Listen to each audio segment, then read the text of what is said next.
Hello, it's Reija, and welcome to another Top 5 Wednesday.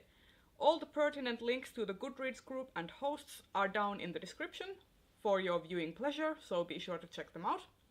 But let's discuss today's topic, which is Problematic Faves. So the official tagline for this was to talk about characters you hate to love, but the characters on this list aren't necessarily ones I hate to love. They're more like characters that are very difficult to love, but I love them anyway. So let us take a few moments to really drag some of these characters.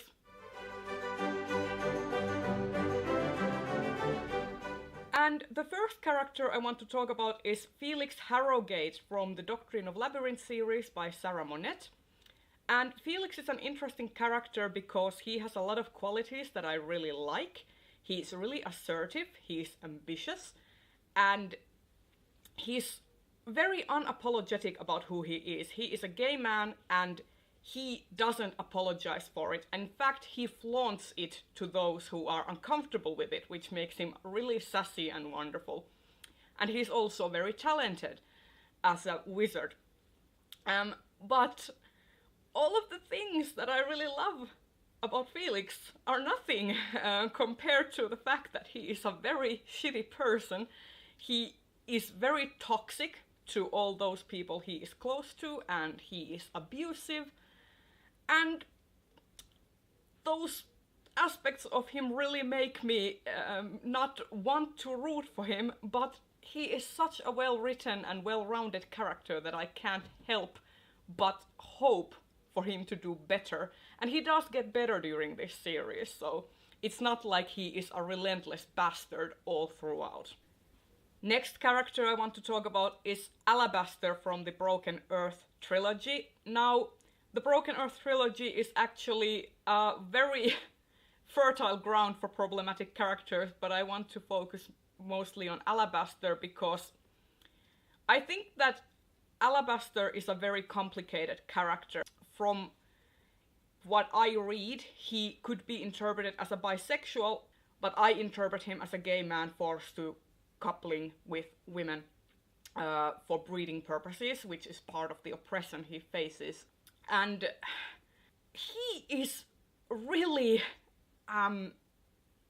unapologetic about being a really shitty person also to those he is close to. He criticizes, he belittles people, and he is also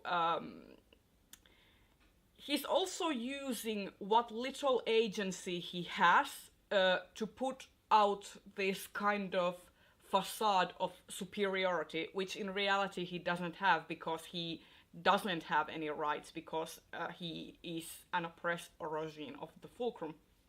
And that makes you feel very sorry for him and makes you sympathize with him, with his situation, because you can see that he's trying to make the best of what he has. But also, there are things that happen in this book series that he does that end up compromising the lives of millions of people. And while I sympathize with him, and while Alabaster is one of my favorite characters in this series, he is also very problematic in that sense that I don't condone violence that threatens so many people and threatens pretty much the whole planet, even if he has like good intentions behind it. But you know, people go through some really horrible shit because of him. And next character I want to talk about is Theon Greyjoy from A Song of Ice and Fire, and Theon is one of my favorite characters in this book series, and he is also a little bit of a shit stain. No offense to anyone who really unapologetically likes him, but he has so many bad qualities. He is very patronizing, he is selfish, he doesn't treat women with any kind of respect. He's also very classist in that he expects people to reward him and appreciate him and honor him and be awed by him just based on his birth and his station. And he's also kind of immature. That said, I also sympathize with him because he is a fish out of water. He has been a hostage for the Starks ever since he was a small child. He isn't respected in his home because he has been in the so-called Greenland so long, so that his father is basically denounced him as a possible heir because they don't believe that he is capable of leading the reading life and has turned against them. And that makes Theon really stand out as a character to me because he has this struggle where he doesn't belong to the Starks, but he doesn't belong to his own family anymore either. And he goes through some of the most painful things and also some of the most striking growth in the series. And I can't wait to see what happens to him next. I really liked his arc in A Dance with Dragons. And he's just a character that made me go, while I was reading this particular book, I was like going, you little shit, every time he came to a decision I didn't agree with. He's such a complex character and I love him.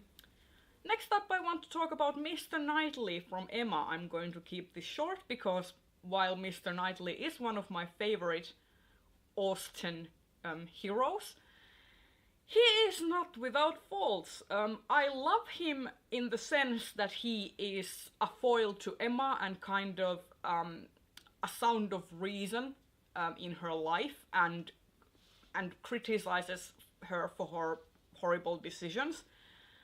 And that's what I like about him. He's very analytical, he's a smart guy, whatever. The problems arise when you view him as a romantic lead. I actually think that Emma would work better without the Knightley romance, because Knightley is a character who has lusted after Emma ever since she was a wee little baby.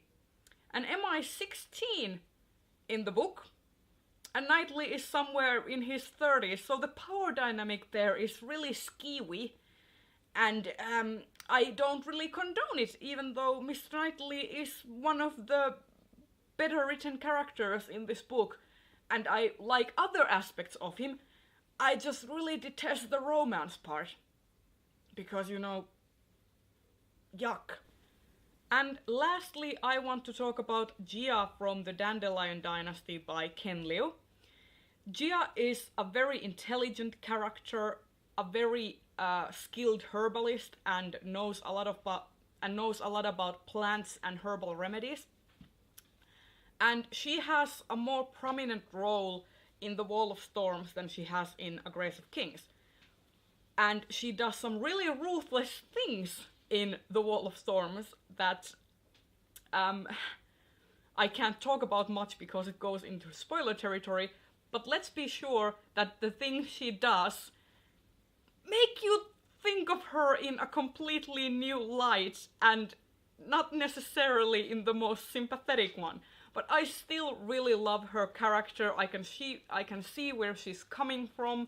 I can understand her ambitions, and I really can't wait to see her role in the final installment of the series. And there you have it. Those have been my picks for the topic of problematic faves. If you enjoyed this video, please consider giving it a thumbs up and subscribe to my channels if you haven't already. And leave a comment telling me which are your problematic faves or if you agree with some of my picks. And I will see you in the next video. Bye bye!